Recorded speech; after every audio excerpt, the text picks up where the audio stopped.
You are a badass. How to stop doubting your greatness and start living an awesome life by Jen Sincero. Have you ever felt like, come on, this is the best I can do? This book is about getting clear about what makes you happy and what makes you feel the most alive, and then creating it instead of pretending you can't have it. You need to go from wanting to change your life to deciding to change your life, and you can make that decision right now. If you want to live a life you've never lived, you have to do things you've never done.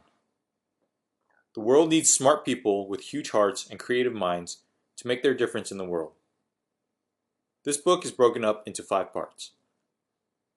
Part 1. How you got this way. Chapter 1. My subconscious made me do it.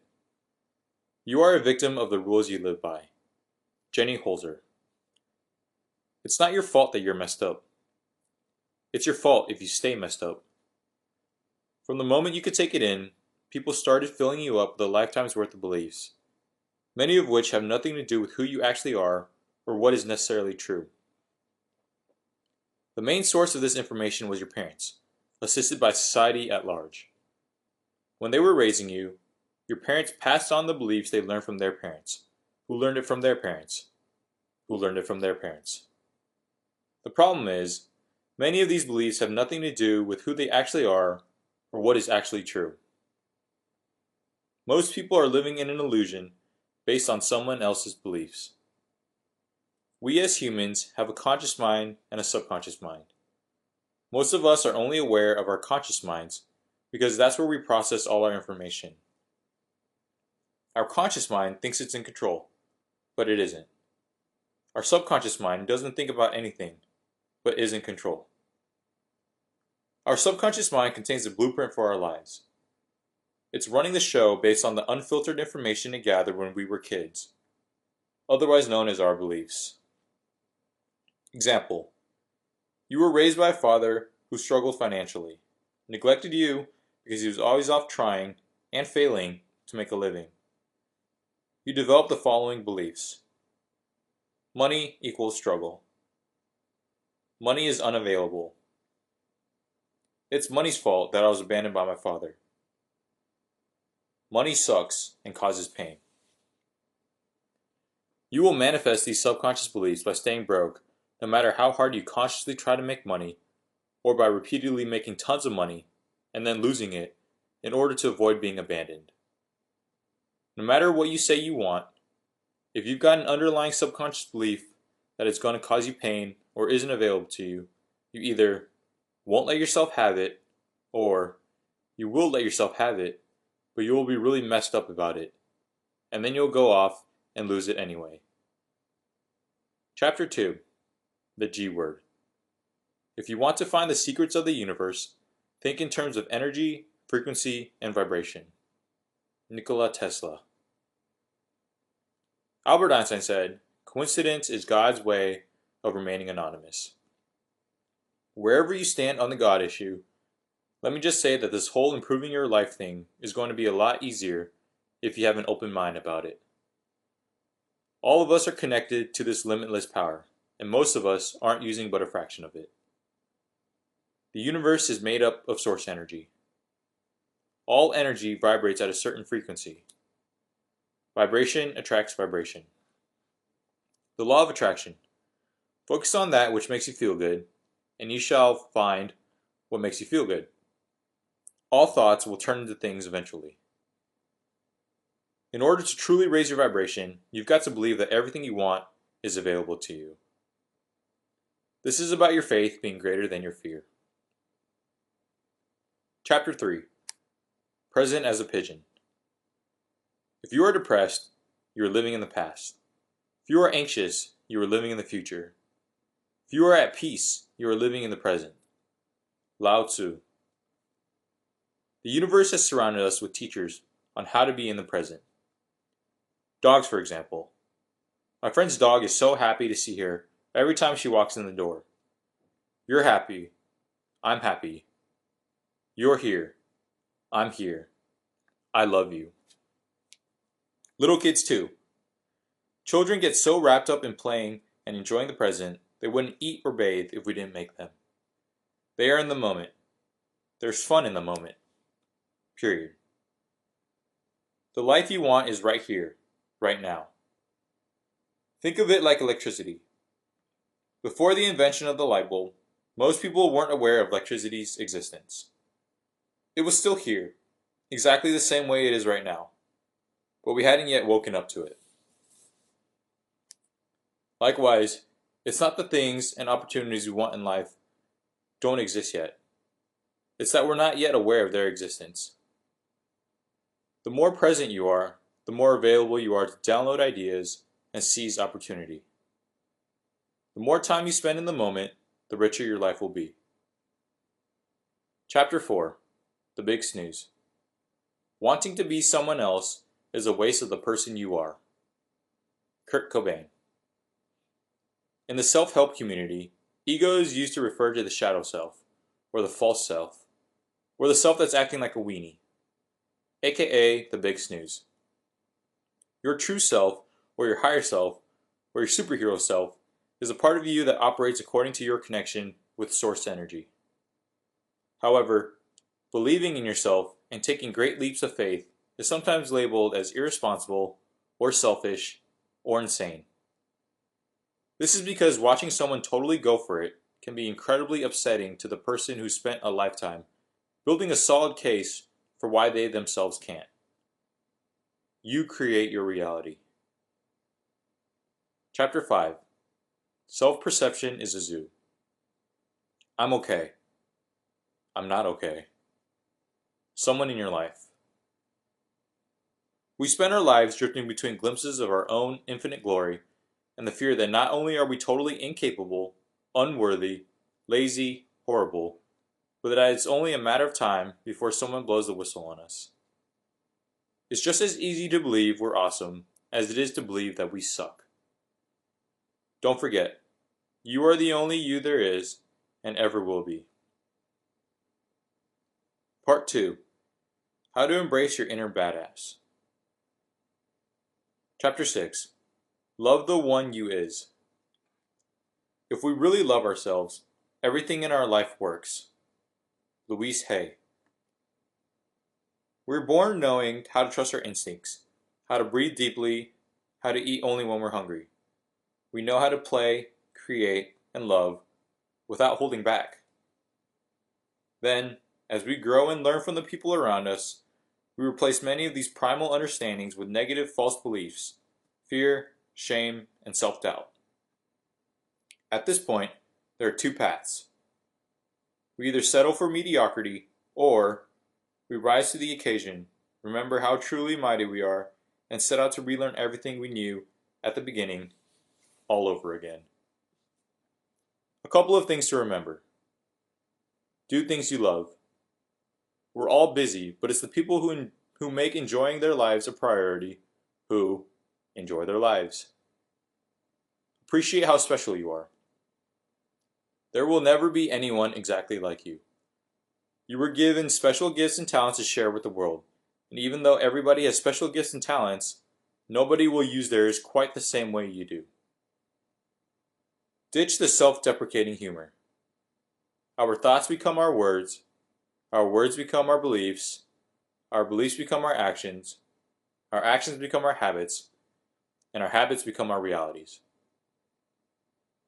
Don't compare yourself to others.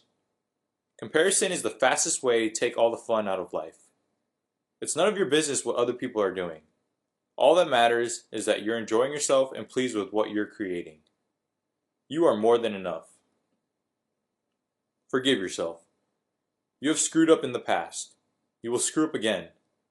Every human is born with the ability to make spectacular mistakes. Get over it. Chapter 7.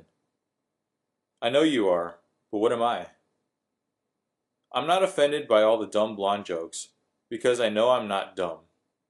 I also know I'm not blonde. Dolly Parton. The only questions you ever need to consider when making decisions about your life are, is this something I want to be, do, or have? Is this going to take me in the direction I want to go? Is this going to screw over anybody else in the process? If you can answer yes, yes, no, and are still having doubts, think about this. Nobody who ever accomplished anything big or new did it from their comfort zone. They risked ridicule and failure, and sometimes even death. For example, the Wright brothers.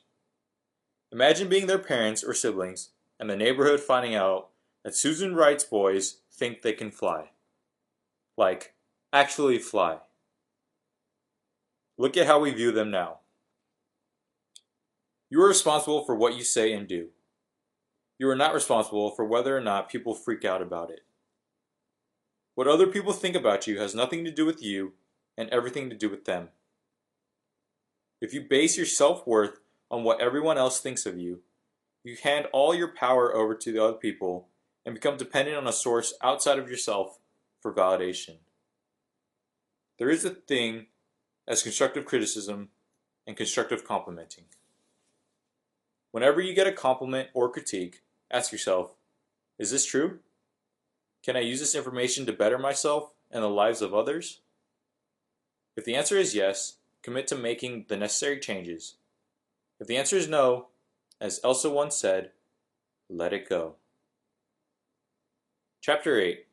What are you doing here? The big question is whether you are going to be able to say a hearty yes to your adventure. Joseph Campbell. A gift, of course, is meant to be given, which is why it's so brutal when we can't figure out what ours is, or when we know what it is, but we're too lame to act on it. Think about Christmas when you have given someone the perfect gift. You stand there, practically begging them to open it. The power of giving is so strong that the excitement and the good feelings are often greater for the giver than for the receiver. When we share what we're brought here to give, we are in alignment with our highest, most powerful selves. Every single person is born with unique and valuable gifts to share with the world. Once we figure out what ours are and decide to live our lives putting them to use, that's when the real party begins. Living a life of purpose is available to everyone. Part 3. How to tap into the motherlode. Chapter 9. Your brain is your bitch. Mind is the master power that molds and makes. James Allen. Our thoughts are the most powerful tools we've got. Your thoughts and beliefs dictate your reality. So if you want to change your reality, you have to change your beliefs. The moment you have the audacity to stop believing in the not yet seen, your reality will begin to shift. You have to change your thinking first, and then the evidence appears. Our big mistake is that we do it the other way around. We demand to see the evidence before we believe it to be true. Remember, everything you desire is right here, right now. Chapter 10. Lead with your crotch. In the beginner's mind, there are many possibilities, but in the expert's, there are few. Shunryu Suzuki. The problem is, once we're older and wiser, many people trade in living fully in their purpose for more grown-up versions of life.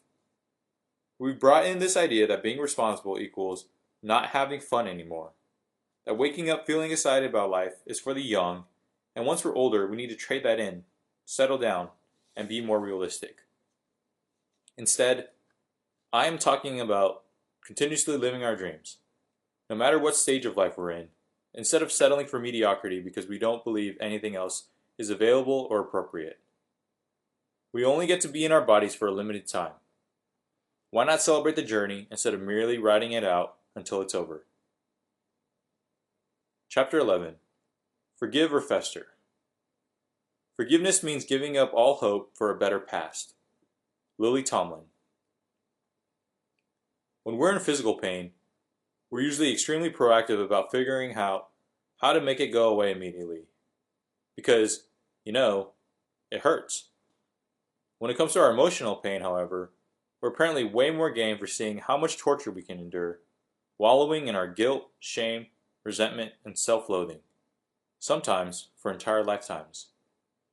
The moment you decide to forgive and let your negative feelings melt away, you are on the road to freedom. Forgiving someone isn't about being nice to them. It's about being nice to yourself. Finally, decide you'd rather be happy than right. Part 4. How to get over your BS already. Chapter 12. It's so easy once you figure out it isn't hard. Reality is merely an illusion, albeit a very persistent one. Albert Einstein. We're so deeply wrapped up in our stories. I don't have the money. I'm not good enough. I can't quit my job. I'm lazy. Trudging through life with our head down, that we prevent ourselves from seeing the infinite sea of possibilities and opportunities surrounding us at every single moment. Here's a cool exercise. Right now, look around wherever you are and count the number of things that you see that are red. Take about a minute and count them all. Now stop, pause the video, close your eyes, and try to think of everything around you that's yellow. There's probably a ton of yellow, but you didn't see it because you were looking for red. What you choose to focus on becomes your reality. Our entire experience on this planet is determined by how we choose to perceive our reality. All you have to do is let go of your present story and rewrite a new one that fits who you truly are. Chapter 13. Procrastination, Perfection. In order to kick ass, you must first lift up your foot. Jen Sincero. If there's something you really want, I'm not saying you should lie to get it, but I am saying you're probably lying to yourself if you're not going after it. Because so often, when we say we're unqualified for something, what we're really saying is that we're too scared to try it, not that we can't do it. Most of the time, it's not lack of experience that's holding us back, but rather the lack of determination to do what we need to do to be successful. Procrastination is one of the most popular forms of self-sabotage because it's really easy. If you're serious about changing your life, you will find a way. If you're not, you'll find an excuse. Remember that done is better than perfect. If it's something you want to do, don't wait until you're less busy, or richer, or ready, or 20 pounds lighter. Start right now. You'll never be this young again. If you're not where you want to be in life, keep going. Chapter 14. Fears for Suckers. We tiptoe through life, hoping to safely make it to death. Unknown. To fear or not to fear? That is the question. We've made being in fear a habit. We're taught to play it safe and not take risks, and to caution everyone around us to follow suit. For the most part, when we watch someone take a leap of faith, our first reaction is to scream, "Look out!" We've not only made a habit of smearing our fear and worry and doubt all over each other, but we pat ourselves on the back for it because we believe it shows how much we care. There's something called the crab effect. If you put a bunch of crabs in a bowl, and if one of them tries to climb out, the rest of them will try to pull him back down instead of helping to push him out. This is what happens when we share fear and doubt with each other. Fear itself is all made up because it hasn't even happened yet. Death, going bankrupt, breaking a leg, etc. Most of the time, we have no guarantee that what we fear is even going to happen. Is your fear greater than your faith in the unknown? Or is your faith in the unknown greater than your fear? On the other side of your fear is your freedom. Chapter 15. Millions of Mirrors. No one can make you feel inferior without your consent. Eleanor Roosevelt. We're all attracted to, as well as turned off by, various things about other people. And the things that stand out the most to us are the things that remind us the most of ourselves. The things that bother us about other people bother us because they remind us of something we don't like about ourselves. Our reality is a mirror of our thoughts, the people in our reality included. At the end of the day, it's not about them. It's about you believing you're worthy of being loved and seen for who you really are. It's about respecting yourself, instead of catering to your insecure need to be liked. Part 5. How to Kick Some Ass. Chapter 16. The Almighty Decision. Until one is committed, there is hesitancy, the chance to draw back, always ineffectiveness. The moment one definitely commits oneself, then providence moves too. W. H. Murray. The story goes that when Henry Ford first came up with the idea for his V8 motor, he wanted the engine to have all 8 cylinders cast in one block. His team of engineers told him he was crazy and that it was impossible. Ford told them to do it, no matter how long it took. They did it. So often, we pretend we've made a decision when what we've really done is sign up to try until it gets too uncomfortable. Winston Churchill once said, "Success consists of going from failure to failure without loss of enthusiasm." The only failure is quitting. Everything else is just gathering information. There's no big mystery to this stuff.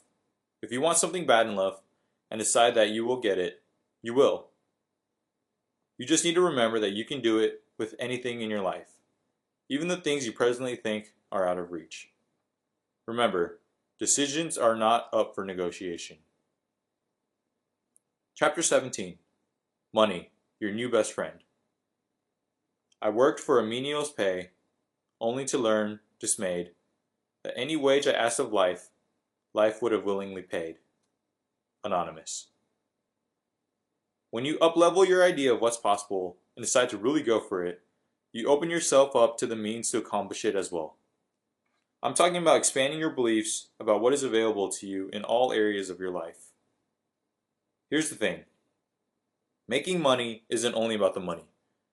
Just as losing weight isn't only about losing weight. And finding your soulmate isn't only about finding your soulmate.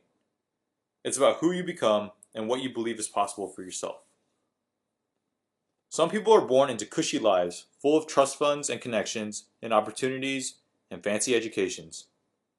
Some of these people go on to make great financial success of their lives, and some of these people don't. Some people are born into extreme poverty and live in cardboard box houses by the side of the freeway. Some of these people go on to make great financial successes of their lives, and some of these people don't. Those who achieve success share one key thing: the belief that they can be, do, and have whatever they set their minds to accomplishing. Your beliefs hold the key to your financial success, and the more you have to share. Money on its own means nothing. A $100 bill sitting on a table is a piece of paper. It's the energy around it that makes it relevant. Nothing has any value other than the value we put on it. It's all make-believe, or rather, it's all what we make ourselves believe. If we believe we are worth $10 an hour, that's the frequency we'll put out, and that's the kind of client or job we'll attract. The key word is believe. There's a big difference between walking around saying you want to make $1 million a year and having crystal clear intentions, fierce desire, and hell-bent action towards specific goals. Come up with a figure and decide your account will never go below it. The money is there if you really, truly desire it. Chapter 19. Doing versus spewing. God will not have his work made manifest by cowards. Ralph Waldo Emerson. Once something moves from our brains to our bones, that's when we can use it to change our lives. The $1 million question is, will we? People who are successful are not only willing to get uncomfortable, but they know they have to make a habit of it if they want to stay successful. All life is either moving forward and evolving or shrinking back and dying. If you want to evolve in your own life, you have to push through the obstacles instead of running from them. Obstacles and challenges are the agents of growth. Nobody gets to be large and in charge without facing challenges and moving through them. Finally, Chapter 20. Beam me up, Scotty. Nothing is impossible. The word itself says, I'm possible. Audrey Hepburn. You are powerful. You are loved. You are surrounded by miracles. Believe. Really believe that what you desire is here and available to you. and you can have it all. Love yourself. You are a badass. If this video added value to your life, please like, comment, and subscribe.